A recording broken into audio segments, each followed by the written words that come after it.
नमस्कार दोस्तों, स्वागत है आप सभी का कहानियों की दुनिया में। हमारी आज की कहानी है एक वचन और। करुणा बेटा, यह वाली साड़ी पहन कर तो देखो, मैं भी देखूं कि कैसी लगेगी मेरी गुड़िया रानी। कल दोपहर में आ रहे हैं श्याम के घर वाले तुझे देखने। बहुत ही अच्छा लड़का है, बता रहे थे तेरे पापा। उन्हें तो बहुत पसंद है श्याम और उसके परिवार वाले। तुम दोनों मिल लो, एक बार पसंद कर लो तो बात आगे बढ़े। करुणा की माँ ममता जी ने कहा। अगले दिन करुणा को देखने श्याम आ रहा था। श्याम मल्टीनेशनल कंपनी में काम करने वाला बहुत ही हैंडसम, सुलझा हुआ और समझदार लड़का। करुणा साधारण से परिवार की साधारण सी लड़की थी, जिसके बहुत ऊंचे सपने नहीं थे। बस यही चाहती थी कि जो भी उसका जीवन साथी बने उसकी भावनाओं की कदर करे और उसे सपोर्ट करे, हर मुश्किल हालात में उसके साथ खड़ा रहे, उसके परिवार को अपना परिवार माने और ढेर सारा प्यार करे। अगले दिन गुलाबी रंग की साड़ी पहनकर तैयार हुई करुणा बहुत ही सुंदर लग रही थी। उसका मन बहुत ही विचलित हो रहा था। समझ नहीं आ रहा था जब मिलेगी श्याम से तो क्या पूछे, क्या बात करे। श्याम की माँ और बड़ी बहन और श्याम करुणा के घर आए थे। चाय, नाश्ता और बातचीत करने के बाद श्याम और करुणा को अलग कमरे में एक दूसरे से बात करने के लिए बैठाया गया।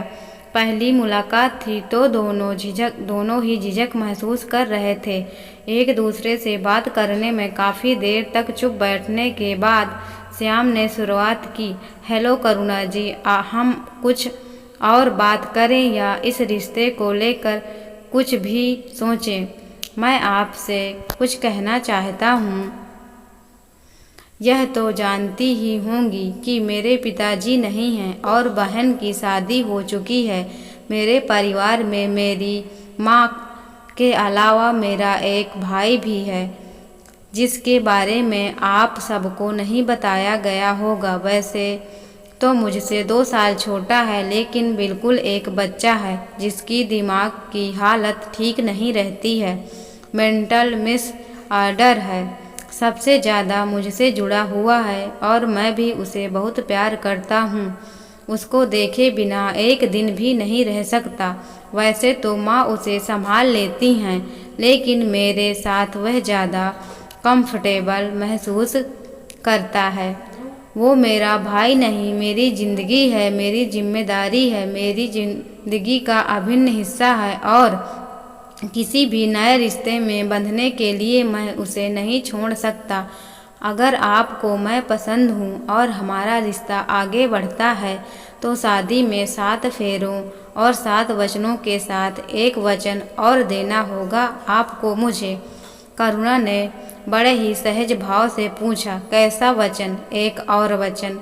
आप मुझे कभी मेरे भाई से दूर नहीं करोगी? कैसे भी हालात हो, आप मुझे उसके प्रति मेरी जिम्मेदारी निभाने से कभी नहीं रोकोगी। माँ की तबीयत ठीक नहीं रहती है।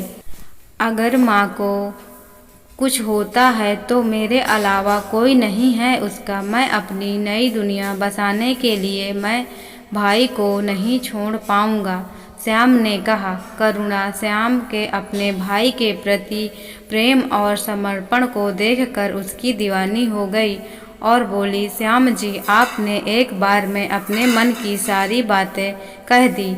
मुझे बहुत अच्छा लगा। आप दुनिया के सबसे अच्छे बेटे और भाई हैं और उससे भी पहले आप एक बहुत अच्छे इंसान हैं।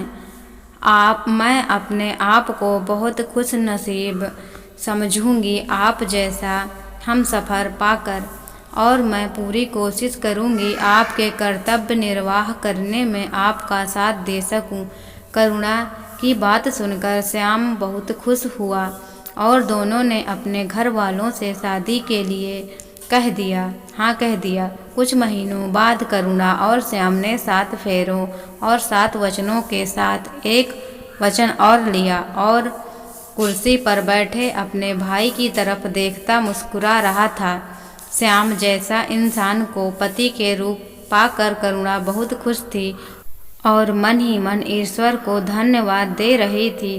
दोस्तों, आज की कहानी आपको कैसी लगी कमेंट करके ज़रूर बताएं। और हाँ, ऐसी ही कहानियाँ सुनने के लिए अगर आप हमारे चैनल पर नए हों तो हमारे चैनल को सब्सक्राइब करना बिल्कुल ना भूलें। साथ ही बगल वाली बेल आइकन को भी ज़रूर दबाएं। हमारी कहानी सुनने के लिए आप सभी दोस्तों का धन्यवाद।